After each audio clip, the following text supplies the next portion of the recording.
Saudara, senang bisa berjumpa dengan Anda dalam suara gembala saat ini.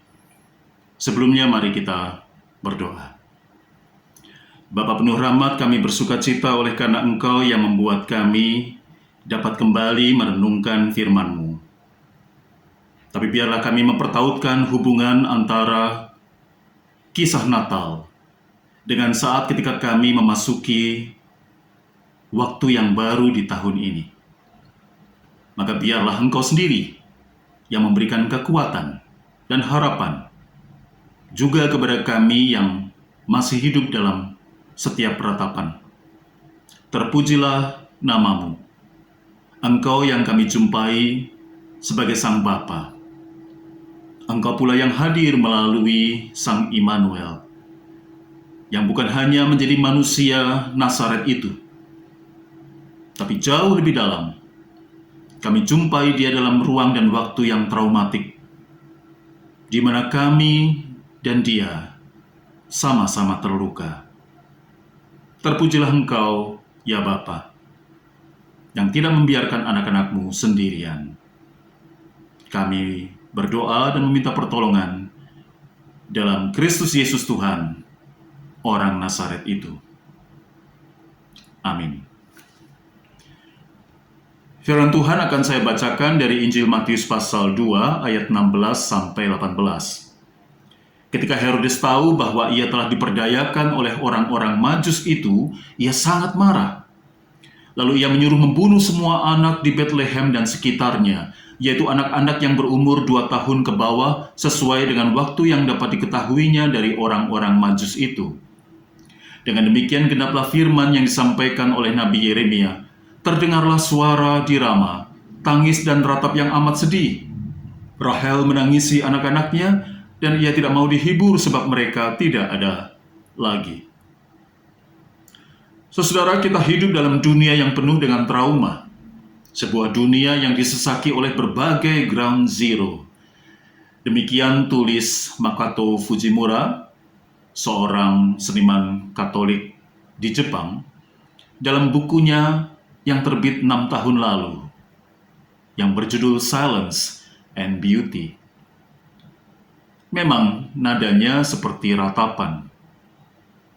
Tetapi kalau kita membaca buku itu secara menyeluruh, kita akan menyadari bahwa di sana Makoto ingin memberikan testimoni bahwa walaupun penderitaan dan penolakan adalah bagian yang sahih dari hidup manusia yang rapuh, namun bukanlah pengalaman yang niscaya untuk membawa kita pada kebangkrutan. Dalam dunia di mana duka bertahta, Allah memang sepertinya bungkam. Namun sesungguhnya keheningan Allah berbicara dengan indah melalui iman umat yang berusaha bersiasat dalam kerahasiaan di tengah-tengah hidup yang traumatik. Mako, nama kecil Makoto, sedang berada di New York pada saat menara kembar World Trade Center dirubuhkan oleh 2 pesawat yang dibajak sekelompok teroris. Ia hanya beberapa blok saja dari tempat yang kemudian disebut sebagai Ground Zero itu. Tapi Ground Zero bukan hanya di New York. Di negeri asal ibunya, di Jepang, orang bahkan dapat menemukan beberapa Ground Zero. Pada waktu Mako masih kecil, ibunya menceritakan kunjungan kakeknya ke Hiroshima seminggu sesudah kota itu dihancurkan oleh bom atom pasukan Amerika. Sang kakek adalah seorang Protestan yang saleh dan aktif dalam kelompok PA di komunitasnya. Namun pengalaman traumatik menjumpai Hiroshima yang hancur berbekas sedemikian mendalam, hingga sampai akhir hayatnya sang kakek masih bergulat dengan imannya terhadap pekerjaan Allah di tengah-tengah petaka. Sebuah ground zero yang lain adalah Nagasaki. Pada awal abad ke-17, Nagasaki adalah kota dengan populasi Kristen terbesar di seluruh Jepang. Pernah terdapat lebih dari 500 orang Kristen di kota itu. Namun pemerintahan Shogun merasa terancam dan kian cemas dengan pengaruh yang makin meluas dari agama asing tersebut. Mereka kemudian melarang agama Kristen dan menghukum siapapun yang menyebarkan dan memeluk iman yang baru itu. Beberapa ratus tahun kemudian kita tahu, Nagasaki bersama dengan Hiroshima dibikin luluh lantak oleh bom atom Amerika. Hari ini, saudara, kita masih menghidupi masa raya Natal. Dan dalam kitab suci, Natal adalah peristiwa, sebuah momen ketika Sang Firman melembagakan seluruh keilahian Allah dalam kerapuhan tubuh manusia. Tetapi Natal juga adalah sebuah ground zero. Berkat Natal, dunia memiliki seorang Mesias kanak-kanak yang harus melarikan diri sebagai imigran di Mesir. Seorang penyembuh yang dilukai. Dan akhirnya, seorang raja yang bermahkota duri. Kerapuhan Sang Mesias ini kemudian meninggalkan jejaknya ke pihak-pihak yang lain. Para Majusi mesti menyiasati taktik Herodes dengan pulang ke negerinya melalui jalan lain. Dan tangis Rahel di Rama menandai infantisida, pembunuhan bayi-bayi di Bethlehem, sebagai praktek pelestarian dan perebutan kekuasaan oleh para tiran yang dianggap lazim di sepanjang sejarah kekuasaan. Akibat penolakan dunia dan Herodes atas Sang Mesias, Natal menjadi ground zero. Tetapi jika Natal adalah ground zero, maka inkarnasi adalah peristiwa saat Sang Firman memasuki ruang traumatik, di mana Kristus melalui keheningan dan anonimitasnya karena ia tidak dikenali oleh umatnya sendiri, berbicara kepada siapapun yang putus harapan, bahwa Sang Mesias yang ditolak itu, yang dikejar oleh pedang tentara itu, berbicara dengan lantang kepada siapapun yang tidak mendapatkan tempat dan pengakuan, bahkan juga kepada mereka yang kehilangan iman.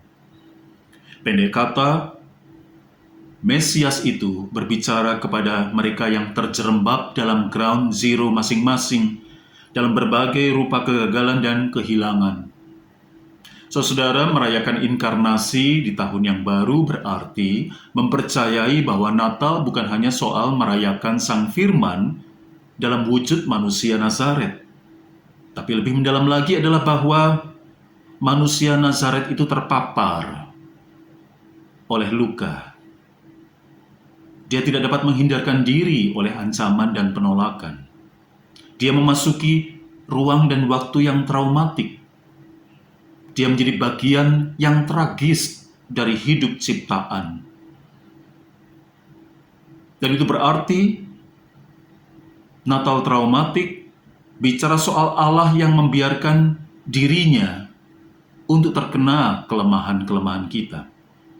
Allah dari Natal adalah Allah yang memasuki ground zero, terjun ke dalam dasar paling pekat dan gelap dari wilayah yang terkutuk itu.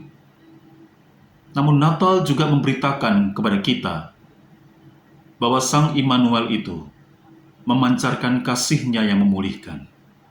Dia ada di sini, bersama Anda dan saya.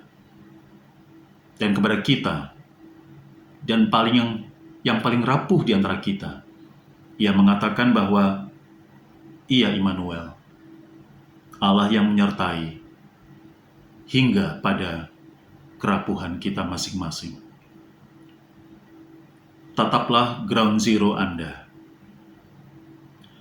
dan rayakanlah tahun yang baru bersama Sang Kristus. Tuhan memberkati. Mari kita berdoa. Terpujilah Engkau, Bapa penuh cinta. Terpujilah Kristus, Sang Mesias yang ada bersama, di antara, dan bagi kami. Dan terpujilah Roh yang Kudus. Engkau telah hidup, bekerja bagi kami, di tengah-tengah kami.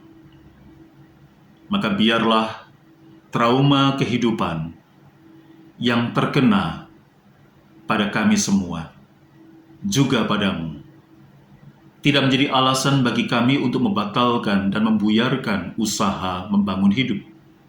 Justru sebaliknya, Karena Allah adalah Allah yang terluka.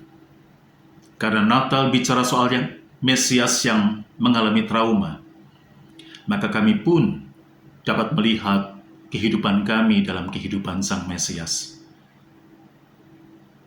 Kiranya nama-Mu saja yang dipermuliakan, ya Bapa. Berkatilah setiap kami.